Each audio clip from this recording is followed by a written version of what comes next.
Okay, another video going to work. Just prop this up. So in this video, I'm going to talk about something that I think is so important, and it's like one of the top things on my list when building a deck and when deciding what to bring to an event, and that's alternative win conditions. So we've seen this in the past. There was the guy that won Nationals. He was playing Sword Soul with 3 Rivalry in his deck. We've seen Dragon Link out of nowhere start playing 3 Rivalry in their main deck. And I forgot what list it was that it did very well. It won some big event. There was the most recent YCS Vancouver.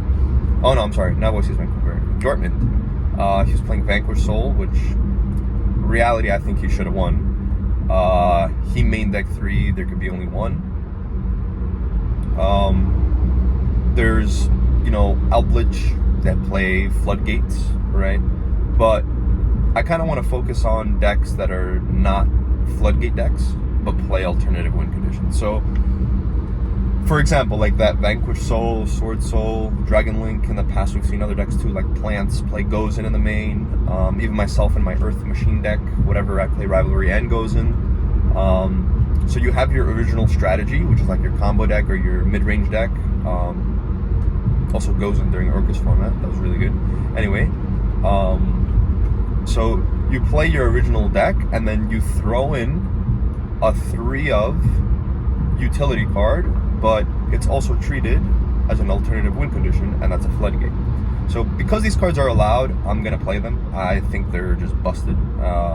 The fact that you can completely brick, set these cards, pass, and steal you games, that's something that you need. Like, you need cards that let you shut off your brain and just help you win a few games in your whole event. Like, let's say 10 rounds, 12 rounds. You need cards that just, you flip them and you win. To get, like, just to give you more time in between rounds, or like, to win faster.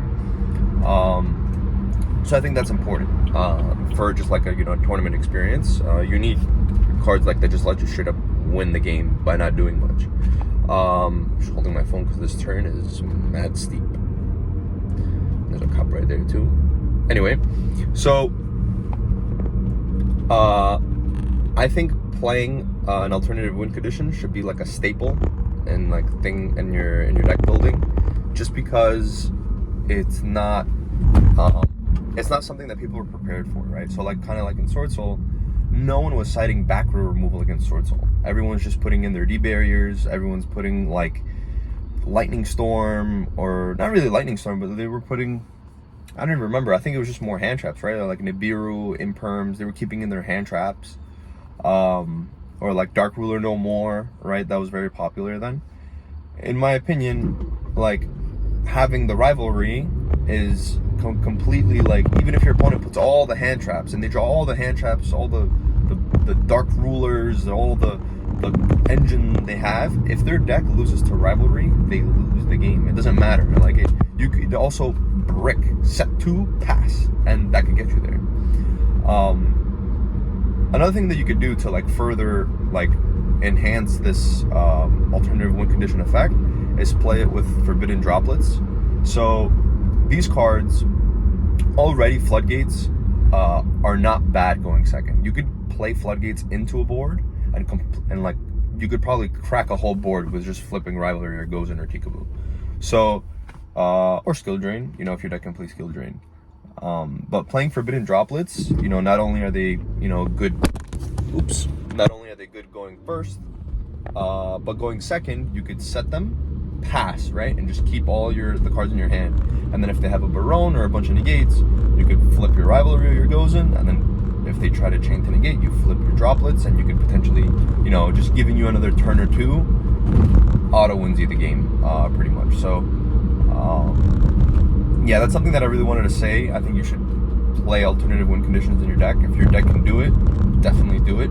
The way I think about it is, I think of the top decks in the format, and then I try to find a deck that could play the Floodgate that hits those decks, so therefore I can play a 3 of alternative win condition in my deck.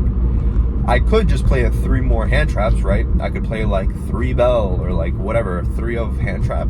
That sure could be fine. It could be decent, but in my opinion, playing an alternative win condition will win you way more games and help you win games that you have absolutely no business winning. Also, it would also help you in the games that you brick, because obviously that happens, right? You could brick, but I'd rather brick with floodgates that could potentially win me games that I have no business winning than bricking with hand traps that will just like slap my opponent on the wrist.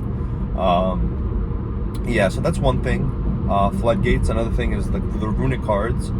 So the runic cards, what's really interesting about these cards is, and you could see it in like deck profiles of like people that are very good at the game. If they talk about runic cards, they say this too. So you play runics in a deck that can play runics, so like Sprite or Plunder Patrol or Live Twin or something like that. So you could win through the actual deck itself, by attacking, by doing whatever the deck does. But you also give yourself the ability to win through another alternative win condition, which is decking your opponent out, or banishing your opponent's important resources, making their deck, lowering your opponent's ceiling without them even knowing. So that's cool. It's like 2 other win conditions that are like kind of like hidden. So that's cool. Yeah, you could play runic and have that, which again, like people that play runic, they know about this, that they've been in situations where they're losing, but they end up winning through deck out. That could happen. It's just food for thought when you're deck building, and depending on the format, this theory could be very powerful and it could help you win events. Clearly, we've seen it in the past. But even if not, even if the best decks in the format don't get hit by floodgates, it's something to always keep in mind for like the future of Yu-Gi-Oh!